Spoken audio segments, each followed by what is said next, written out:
தாய் தமிழ் உறவுகளுக்கு வணக்கம். திமுக முன்னாள் அமைச்சர் கைதாகின்றார்.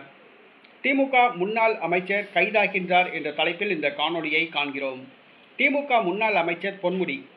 திமுக முன்னாள் அமைச்சர் பொன்முடி இவர் திமுகவின் துணை பொதுச் செயலாளராகவும் இருந்தார். இவர் அமைச்சராக இருந்த பொழுது ஒரு திராவிட கழக பொதுக்கூட்டத்தில் பேசும்போது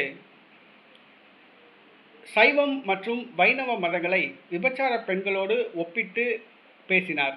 சைவம் மற்றும் வைணவ மதங்களை விபச்சார பெண்களோடு விபச்சாரத்தோடு ஒப்பிட்டு பேசினார். இது தமிழகம் முழுவதும் கொந்தளிப்பை ஏற்படுத்தியது. மாத சங்கங்கள் கடுமையாக எதிர்த்தன.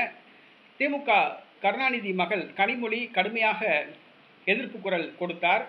இந்த சூழ்நிலையில் திமுக அமைச்சர் பதவியிலிருந்து நீக்கப்பட்டார். திமுகவின் துணை பொதுச் செயலாளர் பதவியிலிருந்தும் பொன்முடி நீக்கப்பட்டார். இந்த சூழ்நிலையில் அவர் மேல் வழக்கு பதிவு செய்யப்பட்டது. விசாரணை நடைபெற்றது. நடைபெற்று முடிந்த தமிழக சட்டசபை தேர்தலில் அவருக்கு மீண்டும் போட்டியிட திமுக வாய்ப்பு வழங்கவில்லை. இந்த சூழ்நிலையில் சென்னை ஜார்ஜ் டவுன் நீதிமன்றம் பிடிவாரண்ட் பிறப்பித்துள்ளது. திமுக முன்னாள் அமைச்சர் சைவம் மற்றும் வைணவ மதங்களை விபச்சார பெண்களோடு ஒப்பிட்டு பேசிய திமுக முன்னாள் அமைச்சர் பொன்முடியை கைது செய்ய வேண்டும். செப்டம்பர் 2ஆம் தேதிக்குள் நீதிமன்றத்தில் ஆஜர்படுத்துமாறு தமிழக காவல்துறைக்கு உத்தரவிட்டுள்ளது. திமுக முன்னாள் அமைச்சர் பொன்முடி 75 வயதுக்கு மேலாகிவிட்டது. வயது முதுமையால் அவதிப்படுகிறார்.